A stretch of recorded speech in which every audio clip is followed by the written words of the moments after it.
یہ مسلمانوں کو ٹیسٹ کیا گیا ہے۔ اگر اس مسجد کے شہید کرنے پر مسلمانوں نے بہترین طریقے سے کوئی رد عمل نہ دیا تو اس کے بعد ان کا مرحلہ وار دوسری مساجد کو شہید کرنے کا پختہ ارادہ ہے۔ یاد رکھیے، اس سے پہلے بھی ایک حکمران گزرا تھا جس نے مسجد اور مدرسے کے تقدس کو پامال کیا تھا۔ وہ زندگی کی اذیتوں کو فیس کرتے ہوئے دنیا سے عبرت کا نشان بن کر چلا گیا ہے۔ یاد رکھنا، تم انڈیا کو تو اللہ کی مدد سے شکست دے سکتے ہو، مگر اپنے اقتدار اور طاقت سے اللہ کو شکست نہیں دے سکتے۔ السلام علیکم ورحمۃ اللہ وبرکاتہ۔ امید ہے آپ سب خیر و عافیت سے ہوں گے۔ اللہ تعالیٰ وطن عزیز اور بالخصوص وطن عزیز میں رہنے والے مسلمانوں کے حال پر رحم فرمائے، اور وطن عزیز میں موجود جتنی بھی عبادت گاہیں ہیں، اللہ تعالیٰ مسلمانوں کی تمام عبادت گاہوں کی حفاظت فرمائے۔ میری مراد مساجد ہیں۔ آپ نے گزشتہ دنوں سنا ہوگا کہ پاکستانی حکومت نے تقریباً 50 سے زائد مساجد جو اسلام آباد اور گرد و نواح میں واقع ہیں انہیں شہید کرنے کا آرڈر جاری کیا تھا۔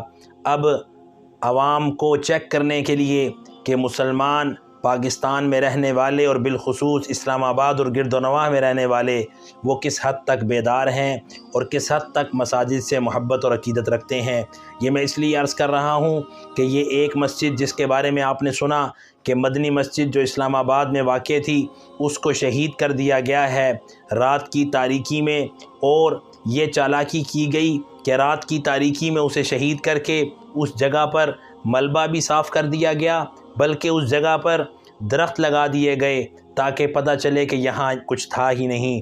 یہ مسلمانوں کو ٹیسٹ کیا گیا ہے۔ اگر اس مسجد کے شہید کرنے پر مسلمانوں نے بہترین طریقے سے کوئی رد عمل نہ دیا تو اس کے بعد ان کا مرحلہ وار دوسری مساجد کو شہید کرنے کا پختہ ارادہ ہے۔ اس سلسلے میں وفاق المدارس العربیہ کے میڈیا سینٹر سے ایک پیغام جاری کیا گیا ہے جس میں یہ بتایا گیا ہے کہ وفاق المدارس العربیہ پاکستان کے قائدین مولانا مفتی تقی عثمانی، مولانا انوار الحق، مولانا سعید یوسف، مولانا محمد حنیف جلندری اور دیگر نے اسلام آباد میں مدنی مسجد کی شہادت کو افسوسناک، قابل مذمت اور اشتعال انگیز قرار دیا ہے۔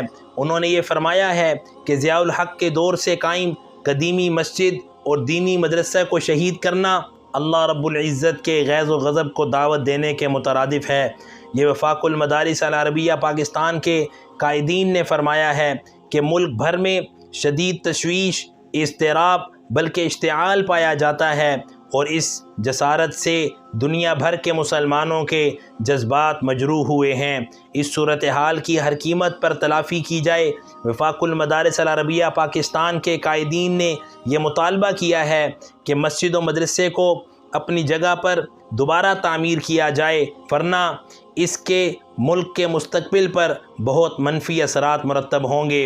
وفاق المدارس العربیہ پاکستان کے قائدین نے یہ بھی فرمایا ہے کہ ملک کو بدامنی اور افتراق کا شکار کرنے والے ایسے فیصلہ سازوں کی نشاندہی کر کے ان کے خلاف سخت کارروائی کی جائے، اور آئندہ کے لیے ایسے کسی بھی اقدام سے توبہ و استغفار کا اہتمام کیا جائے، ورنہ اللہ تعالیٰ بہت جلد ایسا کرنے والوں کو، یعنی اللہ کے گھروں کو شہید کرنے والوں کو جہاں اپنے غیظ و غضب سے ہلاک اور برباد کریں گے، وہاں مساجد کے حق میں آواز نہ اٹھانے والوں کی بھی سخت پکڑ کی جائے گی۔ اللہ تعالیٰ ہمارے وطن عزیز کے حال پر رحم فرمائے، ذمہ داران کو احساس ذمہ داری اور ایمانی بیداری عطا فرمائے، اور ملک کے امن کو قائم رکھنے کی اور ملک کے تمام دینی اداروں اور مساجد کی حفاظت کی توفیق عطا فرمائے، اور ان کے خلاف کسی بھی طرح کا کوئی بھی اقدام کرنے سے پہلے 1000 بار سوچنے کی توفیق عطا فرمائے، ورنہ اللہ تعالیٰ بہت جلد اپنے دشمنوں کو اور اپنے گھروں کے دشمنوں کو اپنی پکڑ میں لیں گے، اور ان کے ساتھ ساتھ جو ان کے حمایتی ہیں یا ان کا ساتھ دینے والے ہیں یا ان کے حق میں خاموش ہیں، اللہ تعالیٰ انہیں بھی انہی کی طرح عبرت کا نشان بنا دیں گے۔ یاد رکھیے اس سے پہلے بھی ایک حکمران گزرا تھا جس نے مسجد اور مدرسے کے تقدس کو پامال کیا تھا۔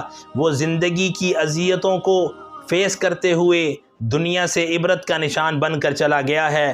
اسی کے انجام سے عبرت پکڑیے اور اپنے آپ کی دنیا بھی خراب مت کیجیے اور آخرت کی ہمیشہ ہمیشہ کی پکڑ سے بھی بچ جائیے۔ ابھی وقت ہے، یاد رکھو تم طاقت سے انڈیا کو شکست دے سکتے ہو لیکن اللہ کو نہیں۔ جب طاقت کے نشے میں آدمی دھت ہو جائے تو وہ اندھا ہو جاتا ہے۔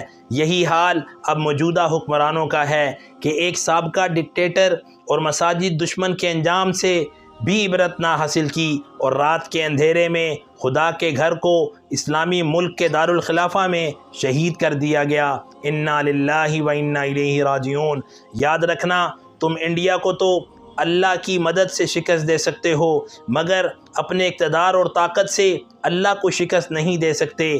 یہ جملے بہت ہی انمول ہیں تمہارے لیے، ان میں غور و فکر کرو اور اپنے آپ کو بچا لو اور دنیا میں ہی اپنی آخرت کو سنوار لو، ورنہ دنیا تو تمہاری بھی عبرت ناک ہوگی اور آخرت کا تم سوچ بھی نہیں سکتے۔ اس لیے کہ سانس ہے تو چانس ہے، اگر چانس ختم ہو گیا تو پھر مرنے کے بعد تمہارے گناہوں کی معافی نہیں ہوگی بلکہ ان کی پھر سزا ملے گی اور وہ سزا ہمیشہ ہمیشہ کی ہوگی۔ اللہ تعالی ہمارے حال پر رحم فرمائے، وطن عزیز کے ذمہ داران کو احساس ذمہ داری اور ایمانی بیداری عطا فرمائے اور ایسے ناعاقبت اندیش فیصلہ کرنے والوں کو جلد ہدایت عطا فرمائے، ورنہ ایسے لوگوں کے ناپاک ذہنوں والے وجود سے اس پاک سرزمین کو پاک فرمائے۔ اللہ تعالی ہماری مساجد اور اہل مساجد، مدارس اور اہل مدارس کی اور مساجد اور مدارس سے محبت کرنے والوں کی